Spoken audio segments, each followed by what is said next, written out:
Welcome to the Richard Sherman podcast. Make sure you like and subscribe to the Volumes YouTube channel to get more content. We coming at you 2 times a week. Subscribe now. Well, welcome to the Richard Sherman podcast. I got an amazing guest today with us. We got Quinnen Williams of the New York Jets. 8 sacks this year. You're balling. I'm trying, man. Thank you for having me, man. It's just an honor being on this show, man. Great guy like yourself, man. I hear so much about you through Coach Saleh and just a lot of film. I know when Coach Saleh tried to coach Sauce Gardner a lot, he shows a lot of Seattle Richard Sherman, bro. Tackling skills is unbelievable. Cover skills is unbelievable. Just honored to be on this show with you, bro. Man, I appreciate that, man. I've been watching y'all this year. I've been cheering for y'all every week. I'm a Jets fan right now. Get me a jersey. Get me in the stands. I'll be so grateful when y'all win, man. It's so good to see. Saleh's such a good human being. Brick's a good human being. Rick, y'all got a great coaching staff. It's cool. You know, you've been there 4 years. You've seen the ups. You've seen the downs. What's been so different this year? I haven't really had too many ups, man, this year, bros. But, man, it's unbelievable, bro. The culture itself from top down, man, is just having a winning mindset, a winning culture. And just a staff like you just named a few guys like Brick and Coach Saleh and Ricky and all the coaching staff. They got a winning mindset, man. I feel like the biggest thing that you can have when you carrying the team is your leaders, your generals, your sergeants. If those guys ready to go to war, man, everybody gonna be ready to go to war. So we got unbelievable coaching staff, unbelievable guys they brought in, like the draft picks and just the different free agent guys they brought in. Just everybody have a winning mindset and want to see each other succeed. And I think that's the biggest thing from the past years to this year is just really different. So. And it's different what you bringing. You know, you out there performing. Oh yeah, don't try to downplay what you doing. Yeah. You out there killing. I'm doing my thing, man. But I feel like I'm just doing my job at the end of the day. And we got some unbelievable guys who give me the opportunity to get sacks and they'll start at the defensive line to get sacks, like DJ Reed, Sauce Gardner, and CJ Moeller. All these guys, like without those guys, like it's no type of nothing can happen because the quarterback just playing 7-on-7 out there, bro, where you got guys they covering on the outside like they cover. It let us feast up front. So thank you for them guys, for real.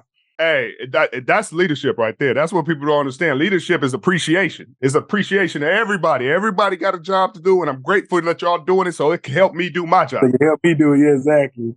And early in the season, they tried to make a big, blow up about what you said. And, you wanted to rush forward. And that's the way I've been taught football since I've been in the league.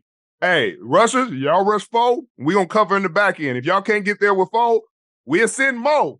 But it's going to be tougher on everybody. Exactly. And, like you said, like I should have handled it a totally different way. Especially, but I was like I've been losing a lot. And just a lot of frustration came out of me. Especially knowing the guys that we have in our room and just working with these guys and the guys passionate about pass rush and passionate about dominating football games. And also, man, I believe in those guys. Now, it was one of those things I wanted to challenge, like the coaching staff, just challenge the defensive line coach in general, like put it on us. Let us mess it up. You know what I'm saying? That's the biggest thing because Coach Saleh has a resume saying, like, I can rush for it. 2019 San Fran team was like, I can rush for it and win with 4. And I feel like we had that same type of caliber guys in our defensive line room and wanted to utilize us more in that same exact way. And we've been doing it lately, man, and it's been a fun game, fun opportunity. The whole defense been having fun, and Coach Saleh especially been having fun. We make big plays, make sacks, and different things like that, man. So we just got to be consistent and keep it rolling, I feel like. So it's a whole different experience for what the league is when you're winning. Ain't it? Yeah, way different. Way different than I'm used to. Hey, well, it looked good on you. In college, obviously, you had a lot of success. Y'all boys y'all won the Natty. You were killing. You got drafted high. You were the AFC Player of the Month for October. So let's not act like you some spring chicken out here. This is you getting it done at a high level. But tell me about the culture. You talked about it a little bit earlier and how that's changed. There's leadership. There's CJ Mosley been there, with y'all grinding, but you got guys like Quan Alexander came in. You got guys like DJ Reed's come in, veteran guys. Jordan Whitehead has come in. And how have those guys made an impact? They make a tremendous impact, man. Just the guys that they brought in who's really used to winning because if you want to be honest, I was used to losing in the NFL, just playing with Jets. But we brought in so many guys who was used to winning at a high level in this NFL. Even like Joe Flacco was an amazing guy that we got on our team in general, not just the offense, but the defense side, who just bring experience on what he see, what he don't see. And like you said, like Quan Alexander, a guy who used to winning, who used to doing the right things the right way and off the field and on the field. And just like a lot of guys you just said, there's guys who coming in who used to winning and used to doing the right things in the right way, that can spread throughout the whole entire organization and spread throughout the whole team, and also the coaching staff themselves, man. Like a lot of people just think it's the players, but the coach staff themselves, man, these coaches is unbelievable. Especially the way Brick played 10 years in the NFL. So he's one of those open-minded coaches who willing to listen to the players and willing to adjust different things for the players and their experience. So this coach staff that we have is unbelievable when it comes down to putting the players in the position to win, to do what they love to do, and also call calls that help help players and help us in general use our best ability to the right way. So it's a reason why certain teams win so much, why certain players win so much, because it's about the things that you're talking about. It's about preparing the right way. It's about trusting your teammates. It's about respecting your teammates and having an appreciation for, like, hey, they make a big play. It's not about me. Sure, I'm going to play well. I'm going to do my thing. But I'm going to be just as happy when my teammates make a play, because it's us together. It's a unit. And I think, like you said, you've lost for it. You can see the difference when you win it. Everybody treats each other different. Like everybody talks to each other different, even when you got some adversity going. Mm-hmm. And definitely, like winning means a lot. That's all we do this sport for. That's all we all competitors. If you play football just to play football, like just to be out there, it's like, why are you out there? Like everybody who's a competitive, everybody, even in business where you want to win, no matter what, man. There's just an aura of the thing. So when you losing, nothing's fun losing. So having guys that want to win and go out there to do the things for you to win, personally and win as a team is a great thing to have. A rising tide lifts all ships. When you winning, everybody eats. Everybody gonna eat. Everybody gonna get their money. Everybody gonna get their awards. It looks good. It feels good. Your family talk to you different. Everybody want to come to the games now. Yeah. How you feeling about the quarterback situation? Obviously, some things have changed. Mike White came in there and played a good game, but it had to be a bit of a shock in the locker room when they came and told y'all they benched Zach. How did the team receive that? We have an amazing team, amazing coaching staff in general, man. One of those things, like, stuff happens in the NFL. This is a professional league, man. Things that are out of my control, especially that being on the offensive side. But all I can do is do my job first and foremost and just support both of them, because they both on my team. They both a brother of mine. I want to see both of them succeed, no matter who's in and who's out. And I just want to see the offense succeed in general. So from a personal aspect, I can only do what I can control and only support both of them in each and every way. So you've been in the league 4 years. Who's the toughest quarterback to sack so far? The toughest one to sack?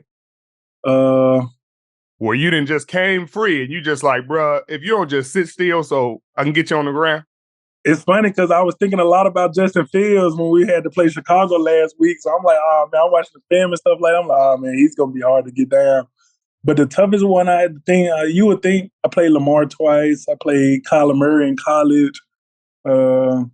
But Josh Allen is so hard to tackle just because he's so physical. Right. And I played him a lot playing for the Jets and he played in Buffalo. I played him a lot and he's physical. Like, he'll see you running at him. He'll be like, okay, bet. Like, I'm finna run him over and then throw the ball. Like, so it's one of those things. Like, he's a huge physical man, and he's probably one of the hardest guys to sack. So I agree. I mean, we caught him running one time, and he lowered his shoulder pass, and I said, "Oh, it's a quarterback? Like, you think you about to lower your pass? Like, get going!"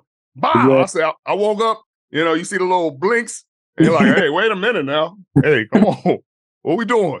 But y'all got 2 goddamn Bama quarterbacks in your division. That's kind of crazy. Yeah, that is funny, man. It's just to see these guys succeed. Like, I've seen both of these guys grow, and I know they've seen me grow tremendous from college and different things like that. So to see a lot of Bama guys in the NFL, especially these 2 quarterbacks we got, I got very good personal relationships with both of them and just happy with both of them. So It got to be cool. That's what I was about to say. It got to be cool going to college and then coming in the league and having success and then seeing your guys that you just battle with. You got to go against them, but you're happy to see their success. Like, do y'all keep in contact or everybody kind of go their separate ways? A lot of Bama players that I've played with, we all keep in contact, man. If it was from especially like from a walk-on to a scholarship player, different things like that. Every guy who makes the NFL, every guy in general that you do those hard fourth quarters, the hard workouts at college. It builds a bond and winning national championship build a bond like no other. So we definitely keep in contact. That's pretty cool. Hey, you playing with your brother now. That got to be pretty cool. Like, I always wanted to play with my brother. I thought it'd happen one day. Obviously not in the league, but to play in the league with your brother, that's cool. Yeah, it is phenomenal, man. People be like, "I mean, how is it?" It's a headache at sometimes because it's like one of those things like we get into it, but it's like a brother get into it. It's not like a regular player get into it. Right. It's like, make that tackle. I know you better than that. He's like, I got you. He's like, well, if you got me, make it tackle then. Like, it's one of those things. It's like you can talk to each other in a whole different aspect of you can talk to. But like I always tell people, man, like we all brothers in that locker room, and we try to make that chemistry and get that same feeling. Like me and my brother, we know each other like the back of our hand because we grew up with each other. And we just try to get that same personal feeling with each and every person on that defense to make us a close to a knit group so we can all have that same conversation, the same disagreements, and get on page and hold each other to the same accountable like I can with my real brother. So yeah, that's honestly how we were in Seattle, at our best, you know. Cam Chancellor, and I was telling him, I'm like, I'm doing a little podcast with Rich Sherman today. He was like, ask him about Cam, how Cam was. Bro, that's like my brother. I still talk to him to this day. I'm about to probably go to lunch with him today. We had love and respect like we were real brothers. Like it was such a deep love and a deep respect and a deep regard and a deep care for one another that even when you're on the field, stuff going bad, it's like you out there with your brother and stuff bad. It's like, hey, bro, hey, we got to come out of this one now. We got to pull it out. Or when they struggling, when a bad play happens, it ain't like you come up to them like, bro, you suck. Like, it's like, bro, I know you better than that. Let's get up off the ground. We gonna handle it. Like, hey, come on. They got to deal with us again this play. Like, and it gives you a different kind of confidence out there when you're playing with people like that. And you know they got your back. You know they know your family. They know your kids. They know your wife. They know you. Like, they know what you've been through. You know, they come to your camps all the time. So when you try to build that kind of culture, it takes a little bit of work because when the guys have a little charity event or they having something or their kids having a birthday party, you show up, you know, just like you would your brother. Your brother kids having a birthday party, your nephew having a party, you're going to be there. And so Cam is an amazing human being. Like there's not a much more violent human being on the football field that I've ever met. Somebody who just wants to do harm. Yeah.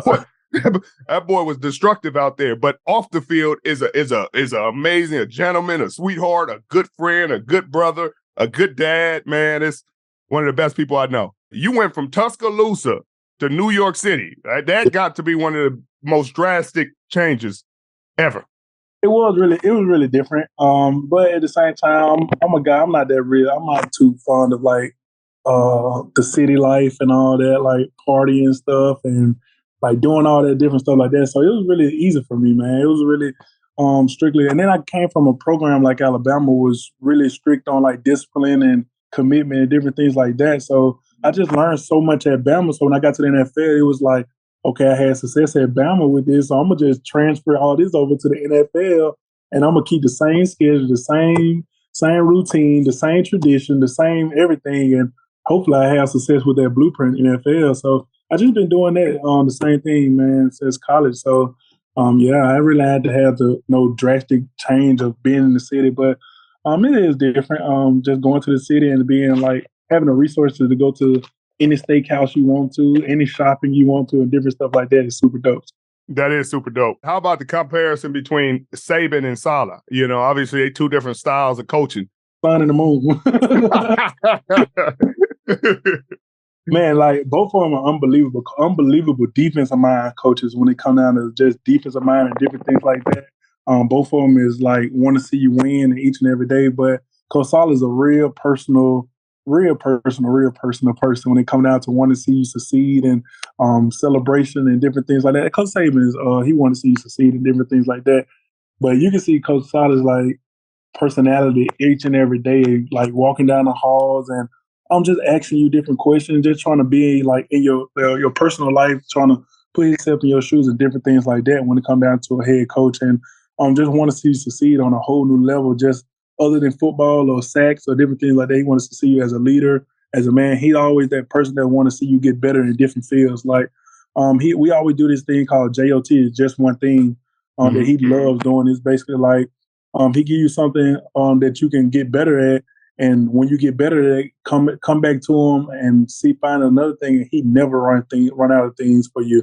Like I asked him the other day, like, Coach, like after the bye week came across, I was like, Coach, I feel like I got my pad level down because I had a big problem with rushing with pad level.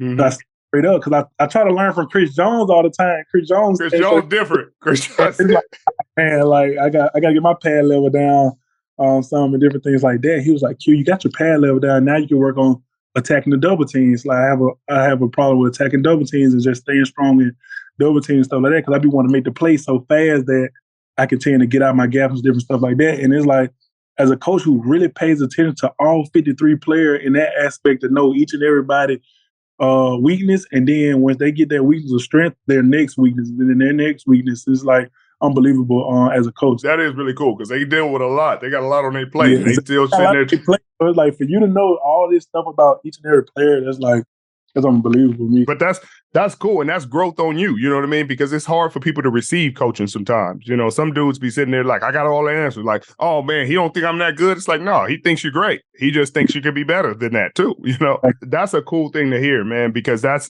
something that we worked on every day. You know, it's about getting better every day. It's like picking something to work on every single day and attacking it with enthusiasm and aggression and finding a way to continue to help elevate your team, to elevate yourself.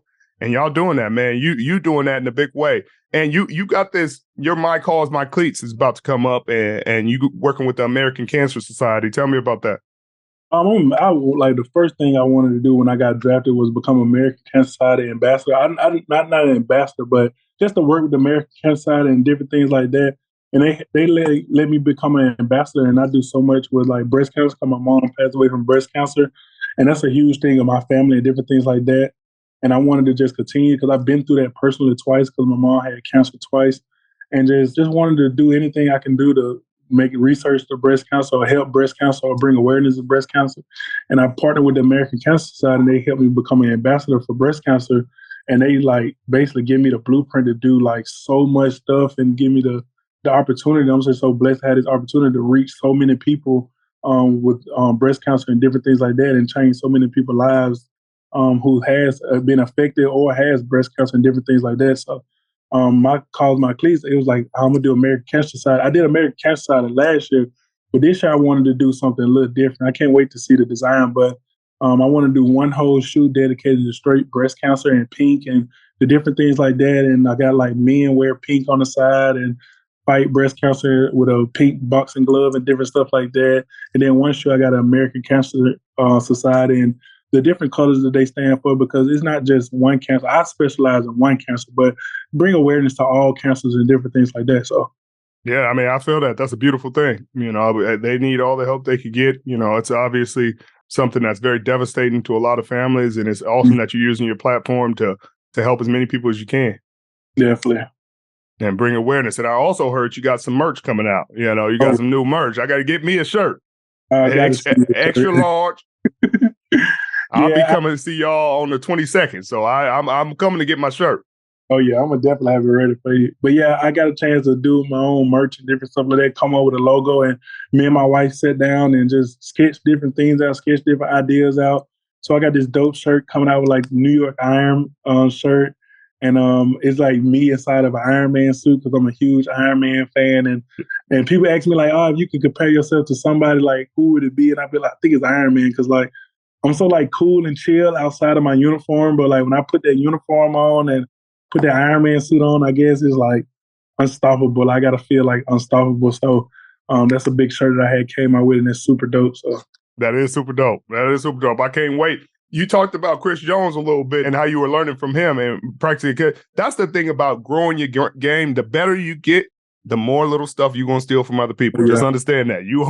If you think you got all the answers and all the moves, they're going to start stopping your beyond and you ain't going to be able to do nothing. Like, well, I didn't stole from Charles Woodson, Dion, Revis, Talib, Cromartie, a lot of people, a lot of guys, great corners. I mean, I just stole from some practice squad guys. If the tech look right, if I feel like the move that they're using, the footwork that they're using can help me, then baby, I ain't got no pride about it. Like, hey, let me throw that in my bag, brother. Yeah, exactly. I appreciate you. Like, just continue to evolve. If you got any questions for me, anything you want to talk about, we got time to talk. I've been asking all the questions. I'm gonna leave it up to you if you got something. Nah, I ain't got too many questions, man. I'm just honored to be on this show and just have a conversation with you and just have fun. That's about it. Well, I appreciate that. Y'all got some tough games coming up, boy. Y'all get these ones down. Hey, we talking about a whole different deal. Yeah, and that's the big thing, man. Like playing in the NFL, every single body is good, but when you get these games with these good teams and these good Super Bowl caliber teams, man, it's a test of time to see what you really have on your team. And that's the biggest thing. Like, and I feel like we got a Super Bowl caliber team, we got a playoff caliber team, and it's just a great opportunity to test and see that me just talking about it come into fruition for what I really believe. Well, tell me about what makes, because Sauce and Reed, boy, I'll be over here making rap songs about Sauce and Reed. You know what I mean? Like, these boys passing on Sauce and Reed, you might need to put down the weed, throwing it on Sauce and Reed. Like, come on now, we ain't going crazy around here. But tell me what makes them special. Bro, they are unbelievable to me.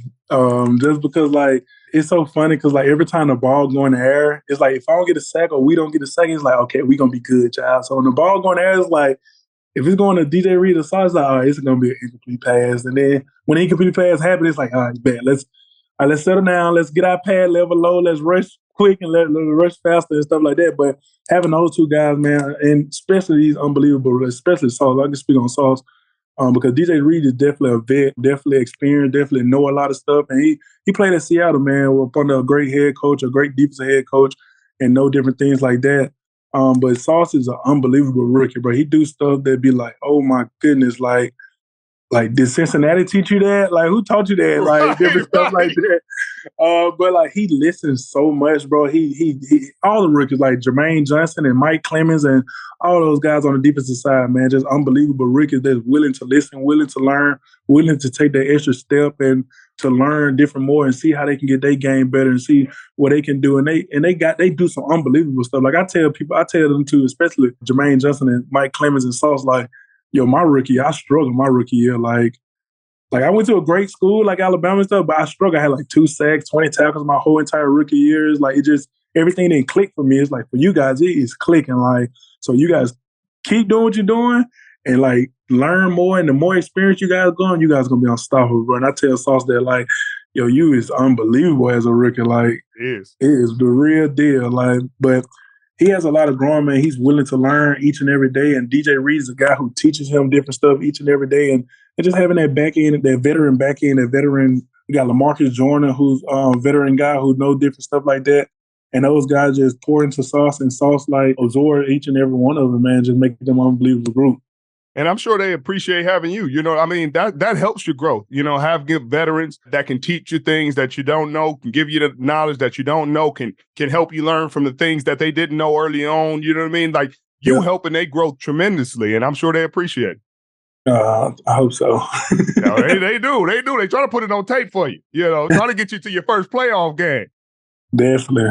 Yeah. Well, I wish you all the luck in the world, man. I'm so grateful to be a part. I'll see y'all on the 22nd. I think we got y'all Thursday night game against Jacksonville. I'm going to come on the field and see what you're talking about. All right. Thank you, bro. Thank you for having me. Anytime, brother. Good seeing you. All right. I can see you too.